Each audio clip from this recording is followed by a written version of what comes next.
Okay, welcome everybody to our July webinar. And surprisingly, people are not off on holidays, so we were so excited to see that we had such great uptake for the summer months. I have two really exciting and dynamic ladies that are going to be joining me today. And so I'll set us up and get us moving. But first things first, let's see who's in the room.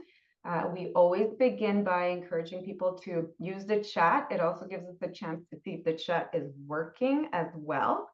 And let's see, drop in their name and community organization. If you know your treaty or traditional territory, then let's see. If you don't know, this is a good time to Google it and check it out. Okay, and I'll do some shout outs while people join in, because it always takes a little bit of time for the Zoom folks to join. So we've got Kirsty, Forsyth Tabor, Adult Learning. Kirsty, tell us where you're joining us from too, so that we know what community you're from too. Eva Tursunova, that sounds like from my neck of the woods in the Eastern Bloc. So hello, Eva. But I'm sure that's not where you're joining us from. Carrie Martin, Regina, Treaty 4, awesome. And Kirsty says Tabor, Alberta, awesome. And Homeless as Winnipeg are our friends there, awesome. Nice to have you, Hannah. Treaty 1. Oh, and Ava is from BC Housing. Hello, Ava. Ivan from Calgary. We've got City of Kelowna, Social Development. Hello. I did some work in Kelowna not that long ago. And Rebecca from City of Edmonton, so that's Treaty 6 territory. Kim from Edmonton. Amiska, well, oh my gosh, I'm sorry, I'm not going to even try to say that. Kim, you'll have to tell us how to pronounce that. Okay, Kelly from CCAC, hi. Work and play in Treaty 6 and 7, and originally from Treaty 7. Kathy from Nursing, University of Windsor, Treaty 2, Homeward Trust. Hi, Katie. Katie and I see each other like almost every other week now. Vancouver, Cups is in Calgary. Neha from Calgary. Benedicta from Calgary. Awesome. Yeah, keep saying hello. It's a cool way for people to see all the exciting work that's happening across the country, and the folks that care about lived experience and frontline experience, and when it comes to technology and data in our sector, in the social sector. It's a very vibrant and diverse sector. We've got people from municipalities here. We've got people from government and, of course, nonprofit sector in all of the sectors within the nonprofit sector too. So a very, very diverse crew here. Hi, Ruth. Yeah, York Region, done some work with you, with Ruth. Serenity House, Ottawa, awesome. Okay, I think I'll get us started, just because I could literally keep going and keep doing this, but you guys keep saying hello to each other. It's awesome. I love to see it. So we have 250 people that have signed up to watch this webinar. Some of you guys are live, some of you will be looking at this afterwards. So hello, whenever and wherever you're joining us from. And so I'm going to share my screen and just make sure that we're good to go here, and we are. And again, making sure you're in the right room. You're here at the Help Seeker webinar around engaging lived experience and frontline service staff in shaping data collection systems for collective impact.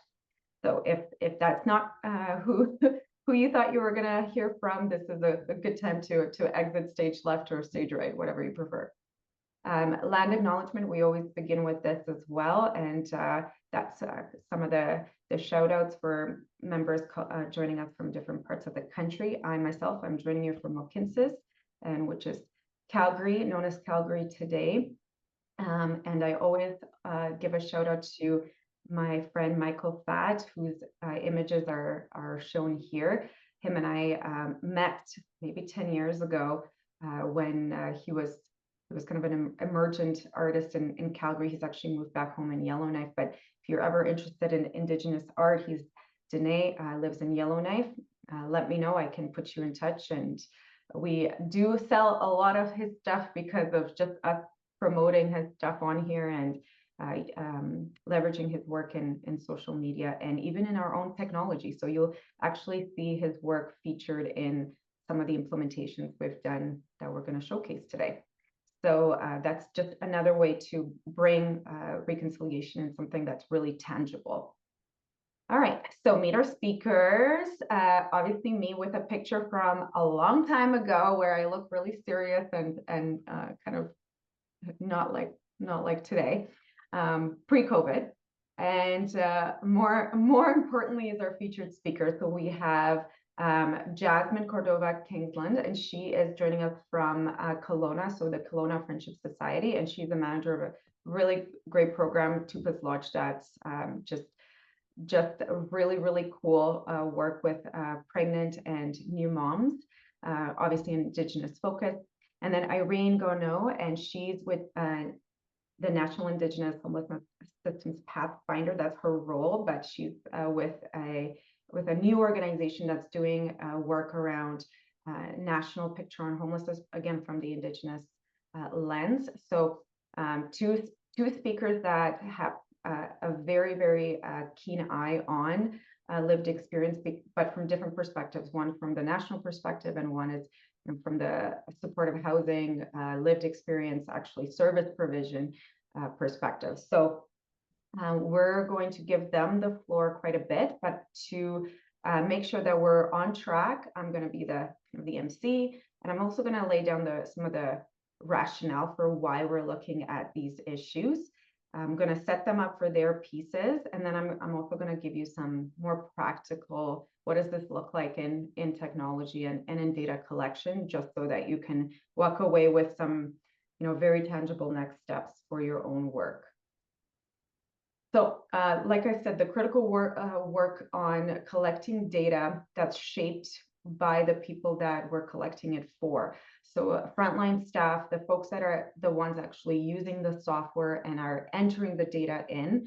And then, of course, the lived experience of the people whose data is being collected to shape programming and shape the funding reports or our systems analysis. Those perspectives are often the last to be brought in when we develop some of these tools. And you see that over and over again. And the way that data is collected and the size of data collection tools. I was just reviewing some quality of life measures. There was one tool that was validated, had so much academic work behind it. And I was getting so excited about recommending it for one of our clients. And then I realized that it actually takes 60 minutes to do. And it's like, how is somebody that's experienced trauma going to sit through that? It's like everything that we know about what lived experience tells us, it's telling us that this is not great. So there's this balance of, yes, we need valid tools, and yes, we need great data collection, but we always got to remember, what does that feel like for somebody that's collecting this data face to face with a person needing help, and what does this look like for the person who you're extracting this from, and what's the kind of the ROI, the return on investment for this work. So at the same time, we know that lived experience and frontline perspectives actually have a lot of expertise in what data and what order and even what the sequence of the workflow needs to be, so that it's the least friction possible to get their needs met. The magic between frontline and the lived experience, that's what we want. It's the service frontline that are the ones that are delivering the value to the person that's needing that need met. So the more barriers we put between that magic to happen, the more friction there is there, the less trust, the more likelihood that we're going to have less engagement in the program, the more likelihood that we're going to have these repeated referrals, and ultimately, if you care about data and that's your main concern, your data quality is not going to be there either, because people are going to skip questions, they're going to put in poor data, they're just going to go through the motions, they're going to make stuff up, they're also just, you know, they're going to tune out the purpose of the data collection, which is also meant to make you think about case management and goal setting with people with lived experience, and for people with lived experience to tell us what matters to them, and similarly reflect on what they want to get out of their experience with a program or a service.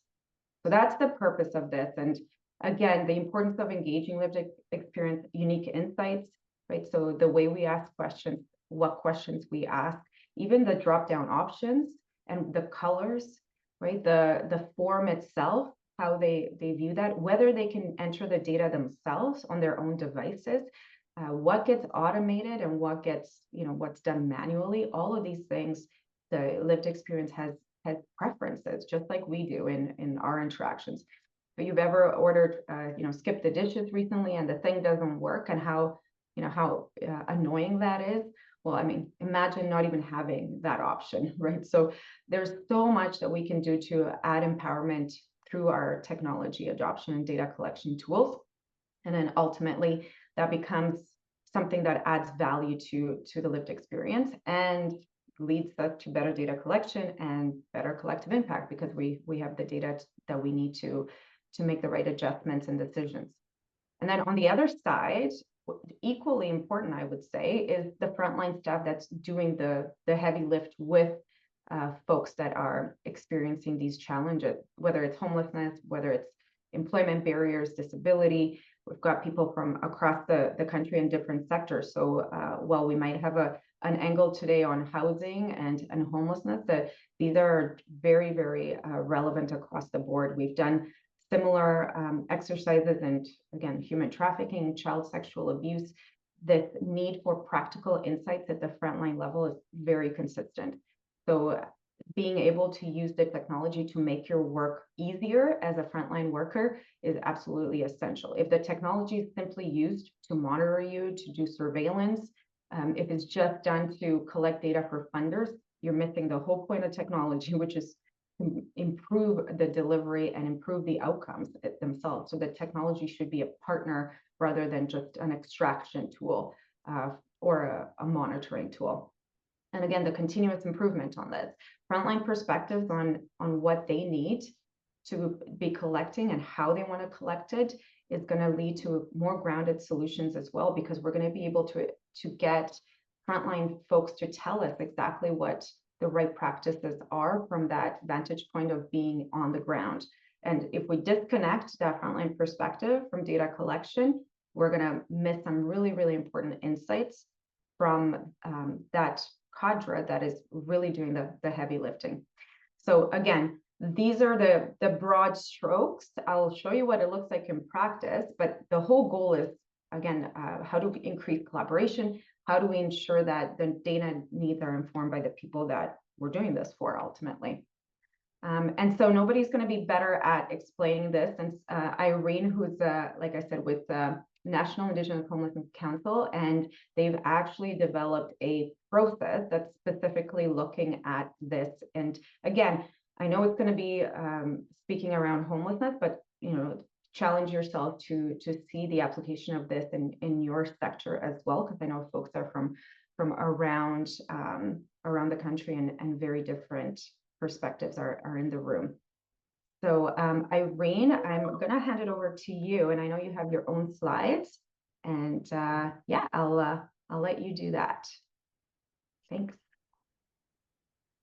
Thanks, Lena. I'm just going to bring up my slides.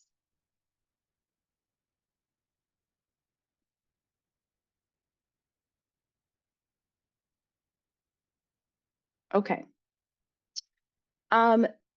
So my name's Irene Gano. I'm the systems pathfinder on the PATH process, which is a project that's under the National Indigenous Homelessness Council. I'm going to give you all just enough information to kind of perk your interest. And at the end of the presentation, I'll give you a place that you can go if you want to learn more about this project. And I'm really going to focus on data today in what I'm talking about.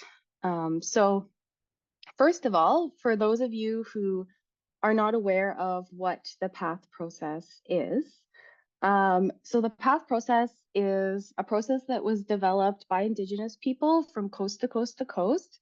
they led this development to create a process for coordinated access systems. So as Alina was just saying, coordinated access is a program that runs in the homelessness sector in Canada.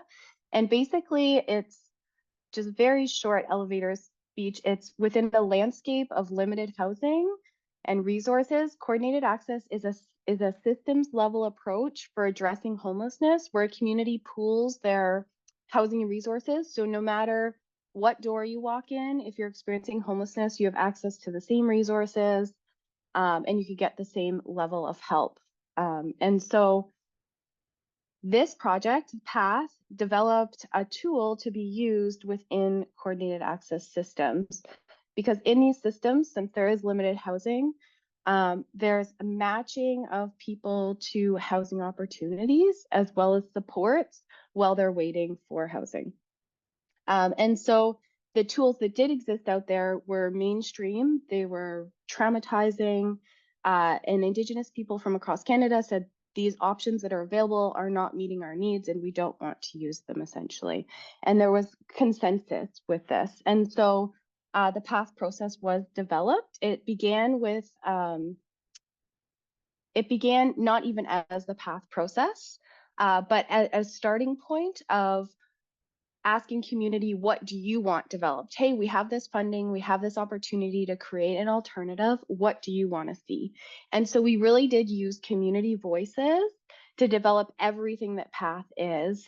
And in the end, it ended up being a culturally informed alternative to these harmful mainstream tools that exist within these systems. It ended up being a relational approach that's rooted in a trauma-informed and strengths perspective, and it facilitates a community-based holistic supports and housing matching. And it includes that prioritization piece because ultimately we are faced with this landscape of limited resources, and it's for everyone, Indigenous or non-Indigenous. One of the interesting parts about PATH is that it didn't start with, let's create a data collection tool, let's create a tool.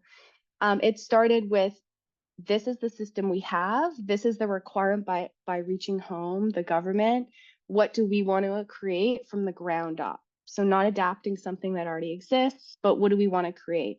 And so the focus was always on the people. It was always a relational process that was being developed. That was the primary purpose.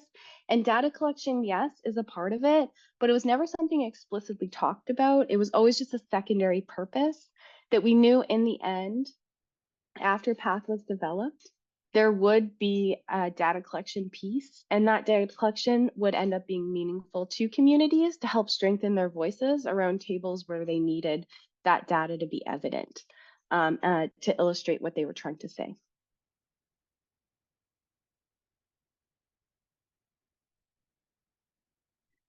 And so I think even more important than what was developed, the PATH process, was this piece of how we got there. And I think that's what you're all talking about today, is that those lived experience, those living experience voices, as well as the professionals who have the expertise on the ground, need to be the starting place for any project. And so with PATH, we really started with the community. We used what I like to call an inductive approach, meaning we didn't know where we were going. We reached out to have these virtual coffee chats with community members and said, hey, this is what we have. What do you want to see out of this? We also put together a working group, and a key piece of this working group was that it was diverse and accessible. Diverse meaning that it had professionals, it had elders, and it had people with lived experience on it. And accessible meaning as long as you met the criteria, anyone could apply at any time to be a part of the group. It wasn't something that was created and then exclusive or inaccessible to the community. And it's still open and evolving today. The other piece that really set us apart, I think, is our community gatherings. So once our community gave us a direction, we mocked up an initial framework and we took that around from coast to coast to coast, Indigenous communities, and we said, hey, this is what we have. Can you give us more feedback? Can you give us more direction? And in that, we weren't just looking at asking leaders, we were asking frontline staff in these gatherings mainly, as well as leaders. And we also had living experience voices as well in these gatherings. And so it really was the community that was the driving force between everything that created Path. And they were the experts, not the people putting it together like myself. We're not the experts. It was the people's knowledge that was accumulated and put together to create Path, which makes it an expert tool. And that's hundreds and hundreds and hundreds of voices and knowledge that was shared.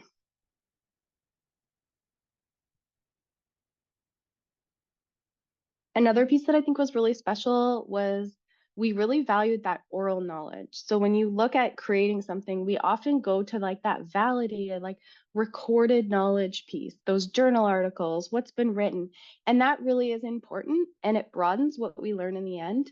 But we need to prioritize and put first, just like in the graphic you see in front of you, that oral knowledge, which is in our communities. It's our frontline staff who are working their jobs day in and day out that have so much knowledge and expertise to share. It's people with lived and living experience who need to lead these efforts to create meaningful change within systems.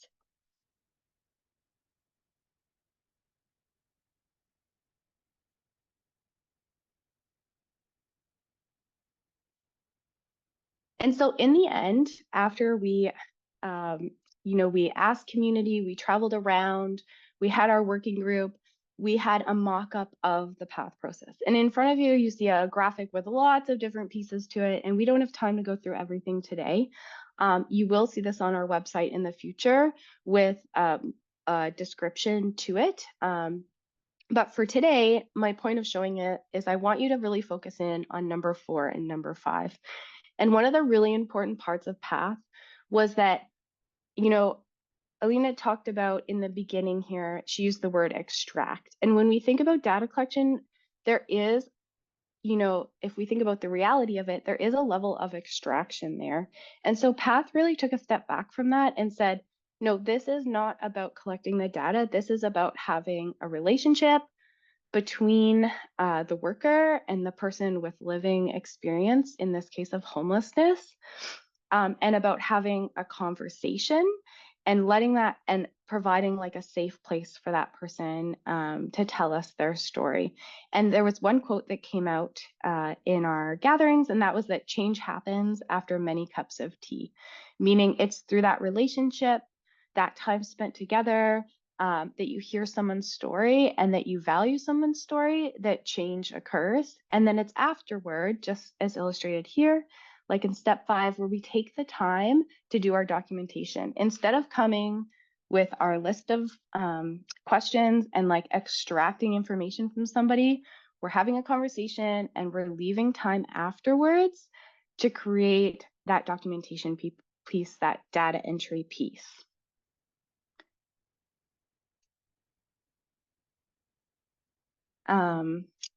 And yeah, and as I said before, you'll be able to find this information on our website, and I'll give you that at the end of the presentation. And so I don't have time to go through exactly what all the pieces of the path process, but it was through this approach of really leaning into valuing that expertise of people with lived experience, of our frontline staff, that led to some really unique parts of Path. And that those are the pieces that I'm going to talk about next with you.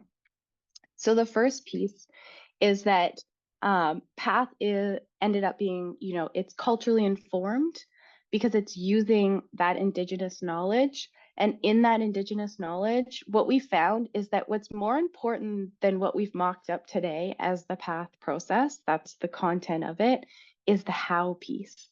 And that's that relational piece.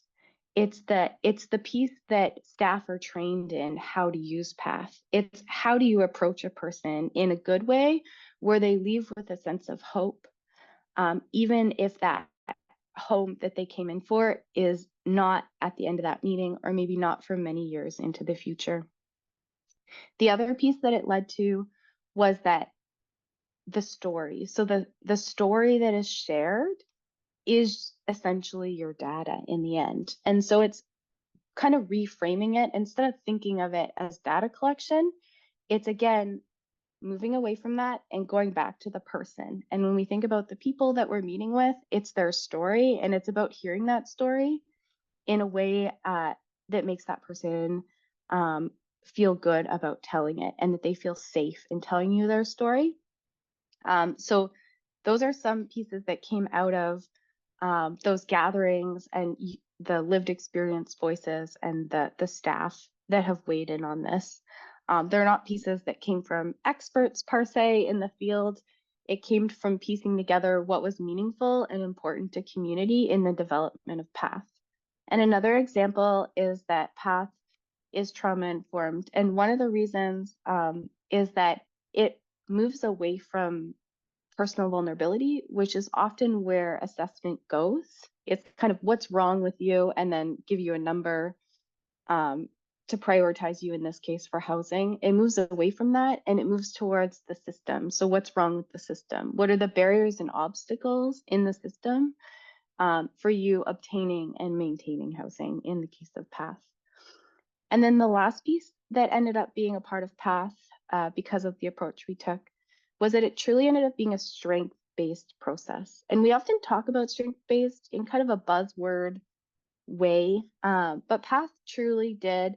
There are still some areas where we do talk about personal vulnerability in it, but it's very limited, and it's done in not an invasive way. And it really leans into those other parts a lot, which is like asking somebody their housing vision. It's astonishing that in the housing sector, in the homelessness sector, we don't ask people where they want to live, what's important to them, because we're afraid that we can't give it to them because we are in that landscape of limited resources. But that asking is powerful. It's empowering as long as we're open and transparent about what is available. It's still a dignified way of interacting with someone to ask what they envision for their future within that relationship. And it also uses that information to help create meaningful housing matching. So for example, if it's really important that they have a small piece of grass outside the front of their building, and that their building's pet friendly because they have a small dog, and that's meaningful to them. Maybe they don't get everything on their vision list, but they do get that one piece in the matching process, and it ends up being a really meaningful housing opportunity match, which in the end helps them also retain their housing. Some other pieces that really came across in PATH is that it's tailored. So it's not a one size fits all. Communities are to take it and tailor it to their communities. It's open and transparent, meaning at the very beginning, we're open and transparent. And this came from LE Voices, that house is not for a long time. So do you want to move forward with this? It's conversational. So again, it's not with your notepad. It's done in a relational way. It's give and take. So it's not extracted. It's always reflecting on the worker's part of what's being taken. So the information that's shared, the story that's shared, but also what's been given. And sometimes that's just in those interim bridge of supports and resources. It could be as simple as a phone call, a hot shower, a muffin, a cup of coffee, but always reflecting on those pieces. And as you notice, all these pieces here are a part of that how that I talked about. In how PATH is used is very important, and more important than the content or the data itself. Where we are right now with the project is we're piloting PATH in 4 communities nationally. You can check out our website to learn more about that. And the last piece that I wanted to talk about is just that PATH is a living process. And if we think about data collection in that way, if we move away from it as data collection and we think about it as people and their stories, then data essentially becomes a living process, because what we learn and grow from what we hear informs the tools that we're using, and means that we get more meaningful data in the end. And so thank you everyone for listening. And if you want to learn more about PATH, you'll be getting these slides, and there's a hyperlink here to visit our website where there's more information. Awesome. Look at all that love. That's awesome. Thank you so much, Irene. And start thinking about your questions as well, you guys, and drop them in the chat. Irene, if you don't mind kind of answering some of those, the ones that make sense to answer in the chat, while I talk about the tech parts, then feel free to, and then we can see if we can bring some of them back as well for discussion afterwards. So it's awesome. Thank you. It's exactly what we wanted to set the context on when we talk about technologies LiveX, because again, this is the point. So I wanted to make this a little bit more tangible when it comes to how do we actually take all that goodness that Irene talked about, all that process insight, all those hows, and then think about how do we translate that into how we collect. Obviously, we're going to talk about our product because that's how we practice this work, but I'm encouraging you the same way that you stretched your mind from homelessness to your area of work, stretch your mind from our samples. If you have your own software or your own tools, then think about how this applies there. So I'm using this because this is, again, how we've been bringing this work into day to day. So our work here is really featuring the Moretto product. And if you know much about Help Seeker, this has been our most recent one.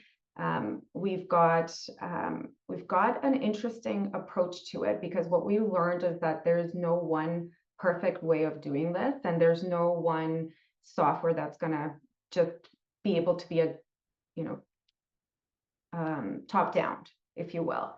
So what we've had to think about and flip our heads as technology people is to say, can we build something that can actually be morphed to the LiveX, to the Frontline experience? How do we make something that's flexible enough to collect all that data that our funders need and the reports need, but in a way that is bottom up as well? So again, this is very different in every implementation, but the things that are similar across is that there needs to be a process where we actually check the data collection in terms of the data fields themselves. So exactly what is being collected when, and actually looking at specifically what the reports need, what the frontline people need, what the managers need, what LiveX needs as well, and actually create this data inventory so that we're not collecting the same thing at different parts of the process. And you'll see that sometimes the intake form asks about an item, but then it gets brought up again in a funder report, and you're like, well, why don't you just use what I already gave you? So there really needs to be this kind of consolidation of the data elements to ensure that we're collecting it in the right where it makes sense. Certain things make sense to collect once the client is actually in the program. Certain things make sense when the person is being referred to the program. And the over collection is part of considering how we might not overdo this re-traumatization every time. So like, do you really need to know everything all at once, right? Everything everywhere all at once. It doesn't make sense. The other piece is that we need to think about workflows. And so, and sorry, my kid is in the back of the room because it's the summertime and he does not care about national webinars. So he says, sorry, not sorry. But the other piece is exactly this, putting ourselves with the hats of everybody in the implementation of the software. So what does the LiveX workflow look like? How do people find out about the program? What happens in the referral? What happens in the intake? What happens during service? What happens for us to ensure proper exit or transition out? And then within that, what are the different roles within the organization? So a manager's needs and workflows are very different than the workflows of frontline staff, which are very different than the workflow of a visitor coming to visit the program as well. So all those roles need to be considered. And then, of course, you need to think about the CEO of the organization. What do they need out of this? Because they're going to need some insights and data.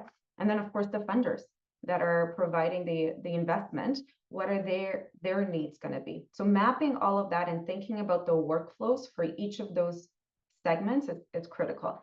It sounds really complex, but there's ways to do it really efficiently as well. We'll show you an example from Tupa's Lodge on exactly that. User roles and permissions as well. So again, in thinking about these workflows, thinking about who needs to see what when.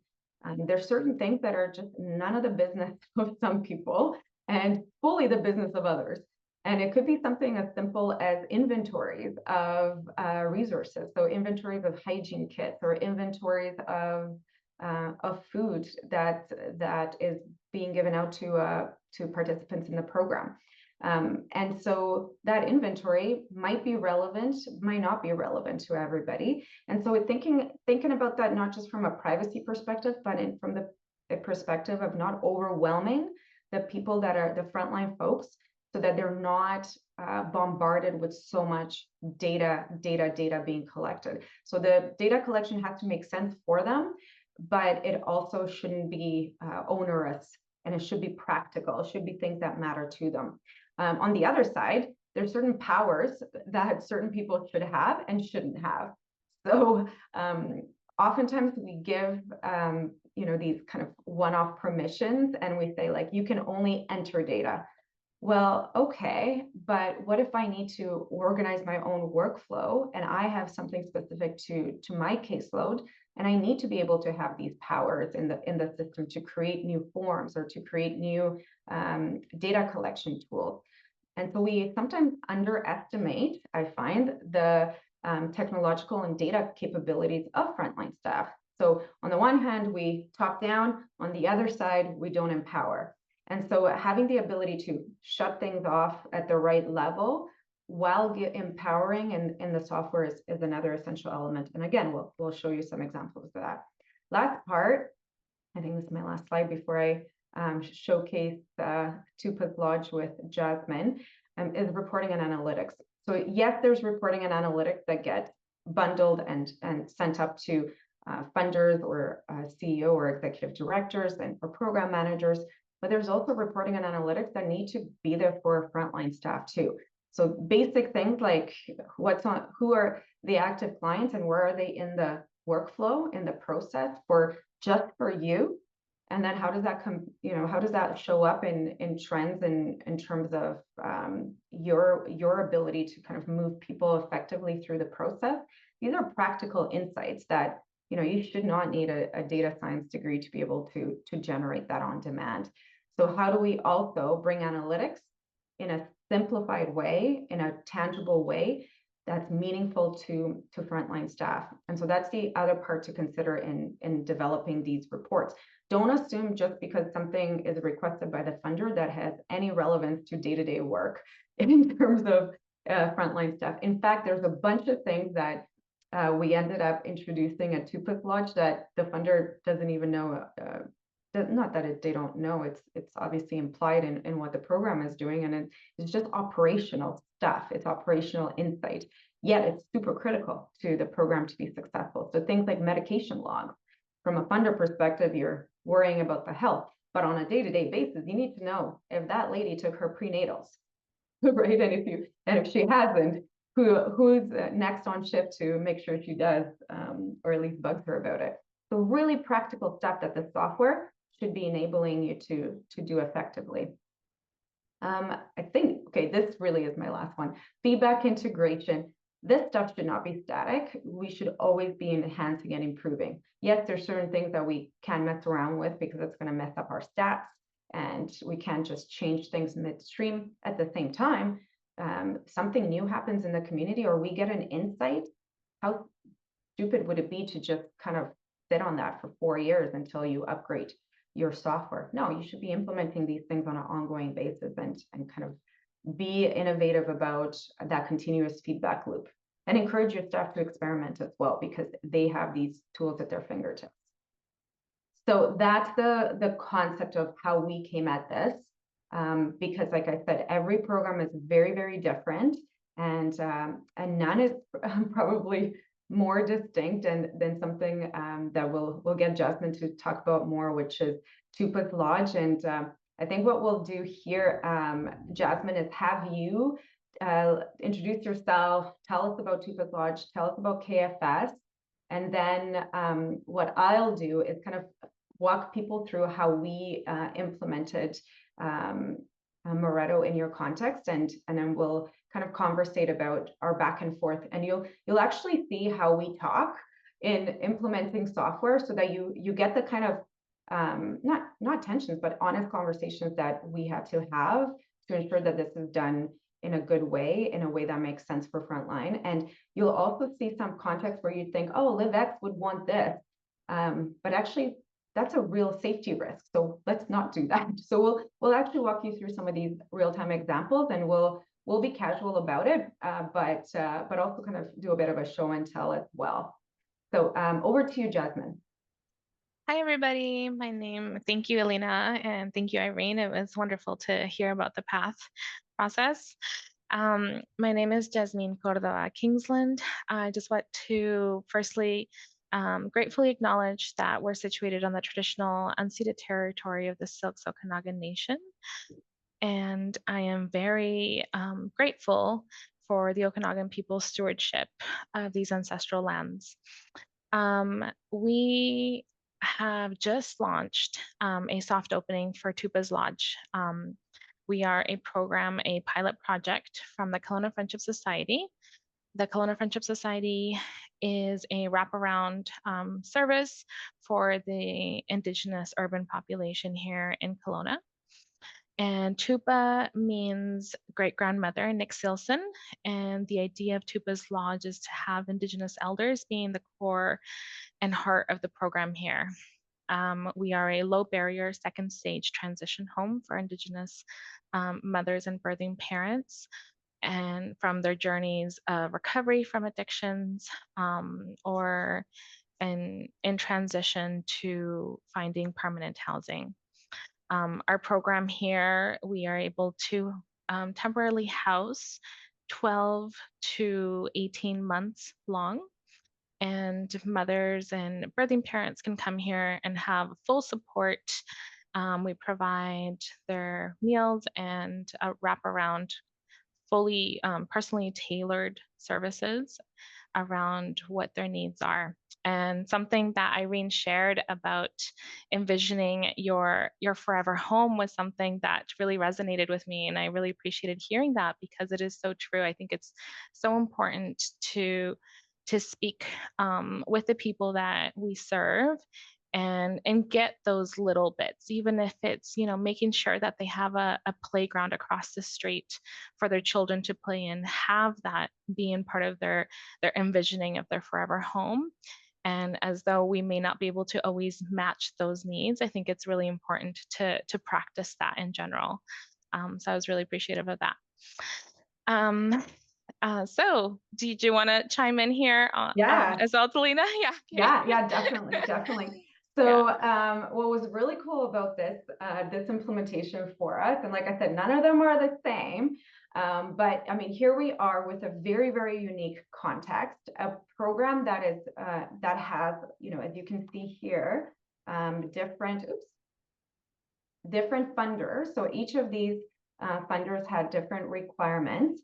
And of course, given the nature of the people being served, really sensitive data being collected, and a new program that's getting stood up. So it's like a startup mentality as well. So they're developing their processes at the same time as they're implementing the data collection and technology to digitize as much as they can from the get-go. So that was the context. We had the need to do this, and relatively quickly, because their grand opening is happening. So clients are coming in, right? And so everything from consent to privacy impact assessment had to get set up.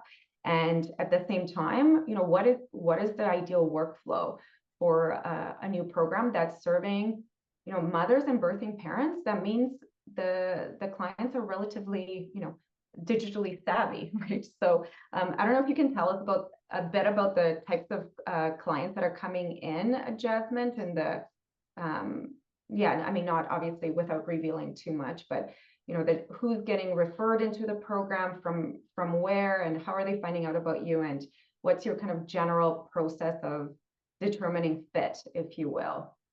Totally. So we have reached out. We had a community partnership event, open house earlier this year, where we were able to network with local partners in the community. So we've been able to let them know that we're open and receiving referrals that way. We can receive internal referrals from interior health practitioners, caseworkers, social workers, MCFD. And so a lot of the people that we're serving will be in one way or another connected with some of these partners in the community. We are prepared to be able to receive moms who are going through OAT recovery as their method of therapy. And some people just might be fleeing a domestic violence. So it's not catered to one specific demographic, except making sure that the moms are always, and mothers and birthing parents are of Indigenous ancestry, identify as Indigenous. So we can really make sure that they're getting all the needs that they need with a very culturally safe approach. Yeah, no, exactly. And so the piece that we started out with, and our first step in implementing was just to say, hey, what exactly? And sorry, we always this is security, so it logs this out after 5 minutes, I think. But we needed to figure out a way to actually get something in place at Tupac Lodge that included all of these elements that she's referring to. So on the left-hand side, what you're looking at here, so everything in the workflow, right? And this was done with Carolina and Jasmine. And so everything from application and intake, consent forms, medication supplement logs that she referenced, the substance screening, safety plan, family wellness plan, all of these aspects needed to get kind of built out. I'm gonna then say that one of the things we noticed is that, you know, while these forms existed, right, the various application forms, let's say, they might actually be better done at different parts of the entry into the program. And so what we then said is, let's actually map out the workflows in more detail. So we brought the team back, and what you're looking at here is the outcomes of our workshop on these workflows to come up with what forms and what order staff should see them.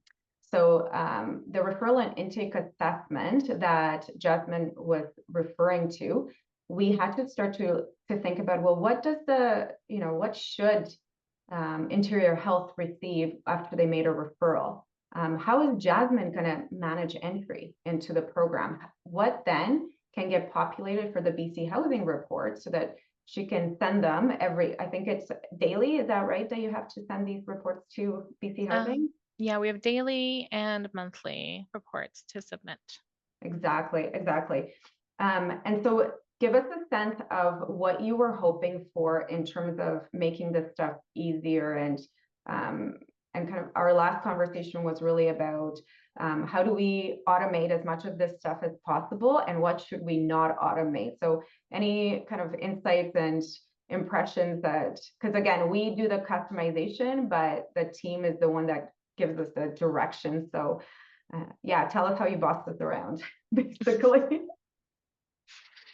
Yeah, no, I think it's a really great aspect of Moretto, and the big reason why we really wanted to go with Moretto, having all these features so we can spend more quality time with the participants versus spending all the time that we need to spend on filling out forms, which is a lot. Yeah. As you can see here, the forms are parental disclosure, parental consent, substance screening. So there's a lot of stuff that participants had to fill out. And what we said is, instead of having them do this one at a time, is there a way to actually kind of create something that they can check off right in one spot? The other thing that the team came up with is an idea to actually create a feedback loop. So when a person makes a referral, let's say, who did you mention makes referrals into your program, primarily interior health? And Yeah, one of them. Yeah, one of them. Okay. So we had, so we knew that people make referrals. Well, we needed to make sure in that referral form, there's a way for the info sharing acknowledgement to happen. So in other words, when you make a referral, you're sharing information about a person. Well, do you have permission to that? Did you check off your privacy pieces before you send this over to Tupa's Lodge? The other thing we said is, how do we minimize bad referrals, poor referrals? And so not every participant is a good fit for the program. The other thing we said is the participants themselves might want to know where they're at, right? We often hear this as a complaint to say, where am I at? Am I on the wait list? I think I'm on the wait list. I'm not sure. So how do they have some proof point that they've got, they're on a wait list, or they're being considered for that program? Now, interestingly, we, from a perspective of the tech people, we said, we should send a confirmation to the participants. And this is something that, something really, really small that Jasmine and Carolina from Tupas talked to us about. And they said, actually don't do that, or give an option. So I don't know, again, do you want to tell us a little bit about the safety aspects to something as simple as a confirmation that you've been registered in this program? Totally. We wanted to make sure that we have that that privacy aspect of it. So if there is a participant who is on the waiting list and is fleeing a domestic violence situation, we wouldn't want that confirmation to be seen by whoever she is having those conflicts with at home. So having an option where if you would like to know more, we would be sending the referring agent would be able to provide that information to her instead of it being automatically submitted. And that's just for a safety aspect, which we thought about, and happy that it's, I think seeing this whole process and mapping all of this out makes you think about the processes of things and what happens if they were to receive a confirmation, and how that might be taken and who might be accessing that information, which can be very detrimental to her safety and also the safety of everyone here as well. Yeah, well, this is the important part of mapping the journeys of all of these stakeholders. So it might be nice from an outside perspective to have the participant automatically receive things, but something as small as putting a check mark in the form can make a major difference. So I'll show you, even though Travis said not to do a live demo, but I don't like to listen to what people tell me what to do. What I will show you though is some of these referral forms and active referrals. So essentially, when you have an organization make a referral, this form is actually something that the team at Tupas can just simply have as a website. So this link can be embedded on the KFS, the Kelowna Friendship Society, so that, or they can just text the link or email the link to their partners. And so the organizations making a referral, or the person making a referral, can simply kind of go through. We populated, hopefully you guys can see, the primary organizations that we're expecting referrals from. And of course, there's going to be more than this in the future. But the idea is that we can make these referrals and without having to necessarily do it by a fax, right?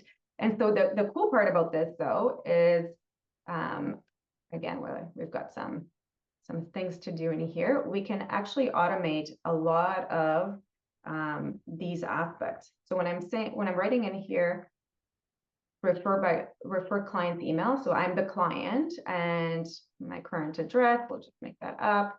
My kids, these are all elements that BC Housing also wants to understand if how many people are getting declined because there's no room, for instance, right, in the program. So that's the purpose of it. The other piece I wanted to show you guys is that when this stuff gets submitted, you see how it says, I agree the information correct and wish to submit the form. Yes. When I click this, it actually sends the form on to the person who made the referral and petition, and to Jasmine. She gets a notification. The email participant their referral confirmation. Do not select this option if the potential participant has safety concerns, right? So but let's say I did, and I can obviously submit. Obviously, I'm not going to submit it because I don't want to spam everybody. But essentially, that's the concept here, is that we can, all of this stuff can get tailored according to this workflow. And so the automations ensure that, you know, we're not, now she's got this data already. So this becomes her list of all the people, and here I am, all the people that are applying to the program, and she can now make a decision. What should we do? Should I approved, under review, right? And so she gets, every morning, she gets a notification, or in real time, I think it spams her right away, that she's got a new referral. And so when I click approved, client has accepted a room, or whatever we do, then the client gets the next step, which is to now get the confirmation progress check-in, and now they can begin their intake and paperwork. They can do this on their own, or they can do this in person. They can schedule an appointment. And so with that type of approach in mind, the other value out of something like this is it automatically populates her wait list and her active client list. So the data only gets collected once in that initial form. It's just a different way of viewing it in Moretto to enable that to happen. So something as simple as referrals is the point here, is that we can do this stuff in a way that makes sense to frontline staff without having to add burden for Jasmine as the coordinator of something like this.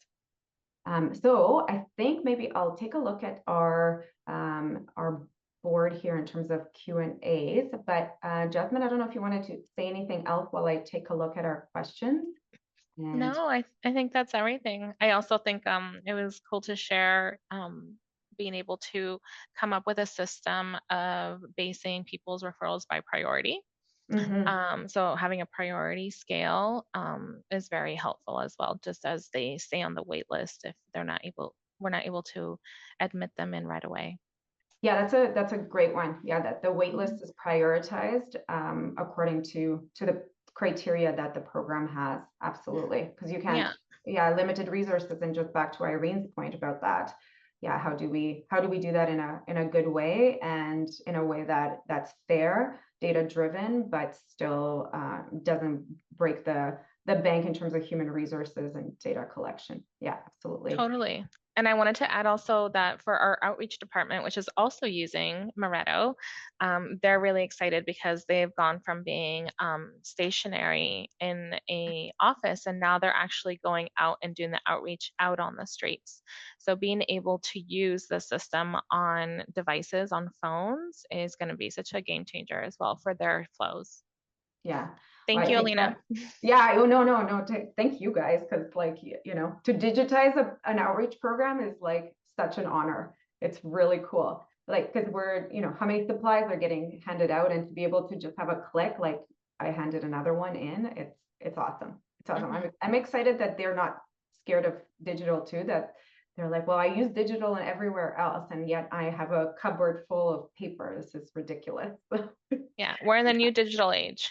Yeah, the digital age. Yeah, exactly. It's just modernizing things and making stuff easier and putting things on in 21st century. So we have one interesting question here that that'll be interesting to ponder. And this is Stephanie. Hi, Stephanie. Has any work been done to look at how to apply this in multi-sector homeless systems mapping and creating a shared database similar to IFA? Yes, the context would be in Winnipeg, and that's exactly it, is that the shelters wanted to share information between organizations. So if you saw in Moretto, there's little kind of closed eyes. That means only certain people can see it. So Tupa, only Jasmine can see everything in there. She's the super administrator in that program. And Joe, her colleague in outreach, can only see her parts.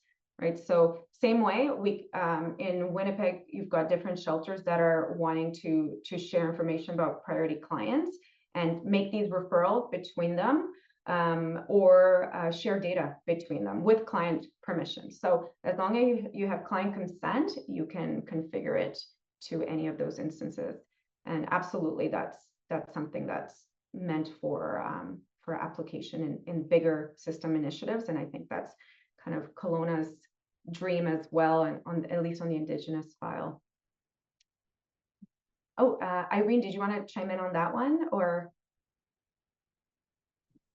Oh, no, I just wanted to say, I know Jasmine was talking about the key to having that waiting list and having it prioritized. And I didn't get into that today, but PATH does include a prioritization component in the context of homelessness. So you can check out the website for more information.